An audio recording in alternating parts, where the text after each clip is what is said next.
Hello students, this is my video 3 on federalism. Second video में हम discuss कर रहे थे salient features of federalism in India, यानी कि भारत में फेडरलिज्म की क्या क्या विशेषताएं हैं। और हमने उसके 4 पॉइंट डिस्कस कर लिए थे, पर कुछ नेटवर्क इशू की वजह से 5वां पॉइंट रह गया था, वो हम इसमें कवर कर रहे हैं। तो 5वां पॉइंट है इंडिपेंडेंट रिसोर्सेज। इंडिपेंडेंट रिसोर्सेज का यहाँ पर मतलब है कि जो हमारी स्टेट गवर्नमेंट है एंड यूनियन गवर्नमेंट है, means central government, they can raise their funds from their own sources. मतलब उनके अपने अपने सोर्सेज होते हैं फंड्स के, तो there is no dispute between them regarding the revenue collection. जैसे कि जितने भी हमारे टैक्सेस होते हैं, डायरेक्ट टैक्स या indirect tax, GST, entertainment tax, ये सब स्टेट गवर्नमेंट और सेंट्रल गवर्नमेंट के सोर्सेज ऑफ रेवेन्यू होते हैं। तो ये क्वेश्चन बड़ा यहीं पर समाप्त होता है। अब इसमें जो छुपे हुए छोटे क्वेश्चंस हैं, 1 मार्क क्वेश्चंस, 2-3 वो डिस्कस कर लेते हैं। जैसे पहला तो ये, what are the 3 list in which subjects are mentioned. तो उसमें आप लिख सकते हैं the 3 lists are union list, second is state list and third is concurrent list. इसके अलावा there are some residuary powers, ये भी इसमें ऐड कर सकते हैं। और क्या बन सकता है इसमें क्वेश्चन कि name the subjects mentioned in union list. तो आप यूनियन लिस्ट के कुछ भी 2-3 सब्जेक्ट जितने पूछे हैं वो इसमें बता सकते हैं। जैसे कि फॉरेन अफेयर्स हो गया आपका, एंड करेंसी हो गया, डिफेंस हो गया, ये सब यूनियन लिस्ट के सब्जेक्ट्स हो गए। और स्टेट लिस्ट के सब्जेक्ट्स में आप लिख सकते हैं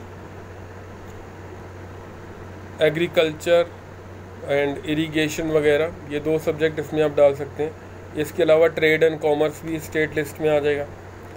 and what are the subjects mention in concurrent list, तो इसमें आप लिख सकते हैं फॉरेस्ट, मैरिज, अडॉप्शन, एजुकेशन, ये सब किस में आ जाएंगे, कॉन्करेंट लिस्ट में आ जाएंगे।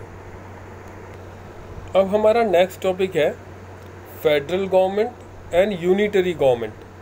मीन्स इन दोनों की एक्सप्लेनेशन मैं एक डिफरेंस के रूप में आपको दे देता हूँ।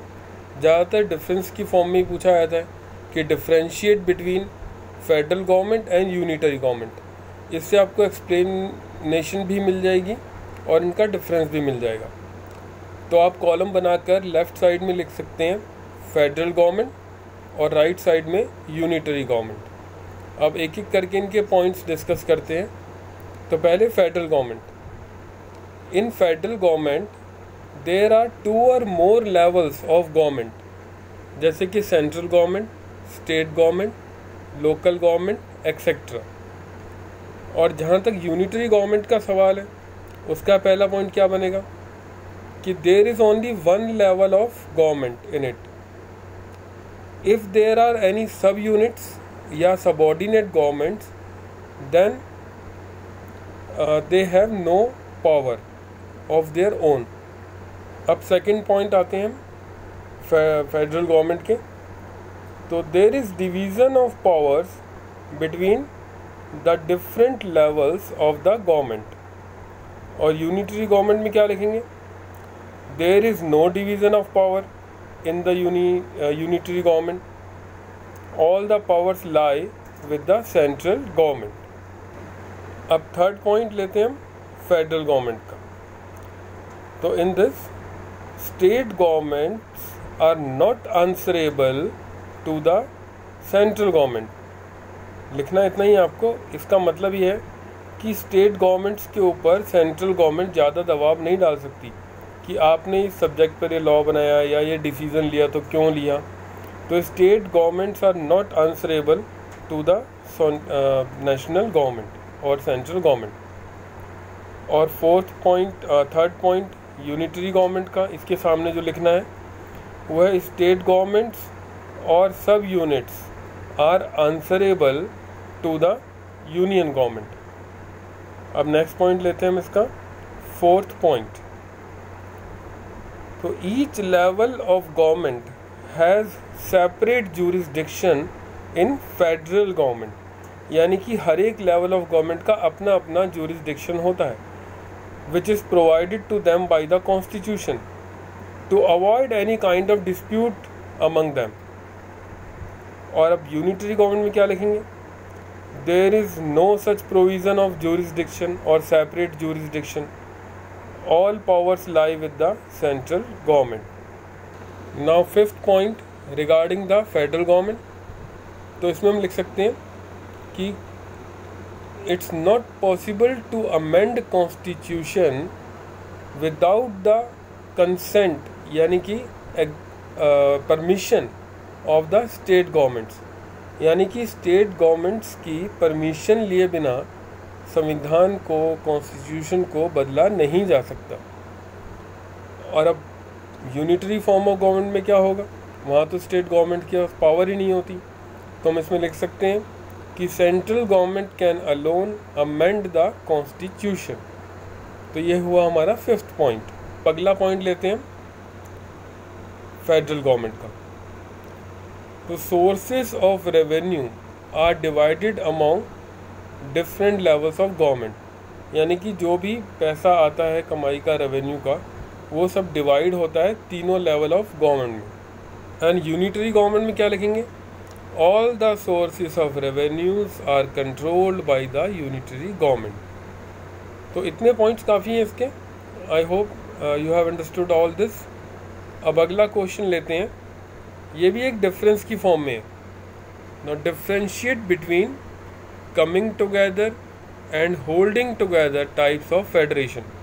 इसकी मैंने एक्सप्लेनेशन थोड़ी दी थी पिछले लेक्चर में, सबसे पहले वाले में, while telling the outlines of the chapter. अब इसको डिफरेंस की फॉर्म में देखते हैं. तो आपका रिवीजन भी हो जाएगा और एक क्वेश्चन भी तैयार हो जाएगा इससे. तो फिर से आप कॉलम बना लीजिए. लेफ़्ट साइड में कमिंग टुगेदर फेडरेशन का कॉलम रहेगा और राइट साइड में होल्डिंग टुगेदर फेडरेशन. तो लेफ़्ट साइड से शुरू करते हैं. कमिंग टुगेदर फेडरेशन का पहला पॉइंट. तो this type of federation is made by और formed by the independent states which come together on their own to form a single federation. यानी कि इस तरह की जो फेडरेशन होती है उसमें बहुत सारी स्टेट्स या बहुत सारी कंट्री मिलकर एक कंट्री बना लेती हैं. जैसा मैंने अपने प्रीवियस लेक्चर में बताया था यूएसएसआर का एग्जांपल देकर कि 1991 से पहले यूएसएसआर में 15 कंट्रीज़ थी. बाद में वो सारा स्प्लिट हो गया. चलिए अब लिखते हैं पॉइंट पहला होल्डिंग टुगेदर फेडरेशन का. In this type of federation a large country divide its power among the junior level of government like state government और local government. तो इस holding together में आपने देखा बिल्कुल रिवर्स है coming together का. इसमें एक जो सेंट्रल गवर्नमेंट होती है वो अपनी पावर डिस्ट्रीब्यूट कर देती है अपने जूनियर लेवल्स में, जैसा कि इंडिया में होता है. अब सेकंड पॉइंट कमिंग टुगेदर का. अब इसका ऑब्जेक्टिव क्या होता है? Its object is to form a big country और big unit for the point of view of security और सोवेरेनिटी. SOVEREIGN सोवेरेनिटी. सोवेरेनिटी का मतलब होता है कि एक कंट्री जो अपने नियम खुद बना सकती है, किसी की सबॉर्डिनेट नहीं होती, तो उसको सोवरेन कंट्री बोलते हैं. जैसे इंडिया एक सोवरेन कंट्री है, लेकिन when Britishers were ruling here it was not a sovereign country. तो ऐसा करने से क्या होता है, जब बड़ा यूनिट बन जाता है तो कंट्री की सिक्योरिटी भी बढ़ जाती है. कोई दूसरी कंट्री उस पर अटैक करते हुए बहुत बार सोचती है. जैसे कि पहले यूएसएसआर था, एक सुपर पावर्स में से एक था अमेरिका के साथ वर्ल्ड की, परंतु फिर वो स्प्लिट हो गया. चलिए अब सेकंड पॉइंट लेते हैं होल्डिंग टुगेदर फेडरेशन का, कि इसका ऑब्जेक्टिव क्या होता है देखते हैं. Its objective is to have a powerful central government which maintains unity and diversity in the country. तो ये पॉइंट तो यहीं पर ख़त्म होता है. अब इसका मतलब ये है कि इसका उद्देश्य होता है कि एक सेंट्रल गवर्नमेंट को बहुत पावरफुल बनाना, ताकि वो कंट्री में जो अनेकताएं हैं, डाइवर्सिटीज़ हैं, यानी कि और जो उसकी यूनिटी है, एकता है, अखंडता है, वो मेंटेन रहे, लाइक इंडिया। अब थर्ड पॉइंट लेते हैं कमिंग टुगेदर फेडरेशन का। तो in this type of government all the constituent states have equal power. अब इसका मतलब क्या हुआ कि जो भी सारी कंट्रीज़ मिलकर आपस में एक कंट्री बनाती हैं, उन सब के पास समान पावर्स होती हैं, इक्वल होती हैं पावर्स उनकी, कोई छोटा या बड़ा नहीं होता। और अब होल्डिंग टुगेदर का third point just reverse of that, coming together का उल्टा ही होगा इसमें। In this central government has all the powers, it's the central government which is very strong. अब फोर्थ पॉइंट में आपको इनके एग्जाम्पल्स देने हैं। तो पहले कमिंग टुगेदर फेडरेशन के examples USA, Switzerland and Australia. And holding together के एग्जांपल्स हैं इंडिया, स्पेन एंड बेल्जियम। तो this ends this question here, and the rest we will do in the next lecture. Till then, bye.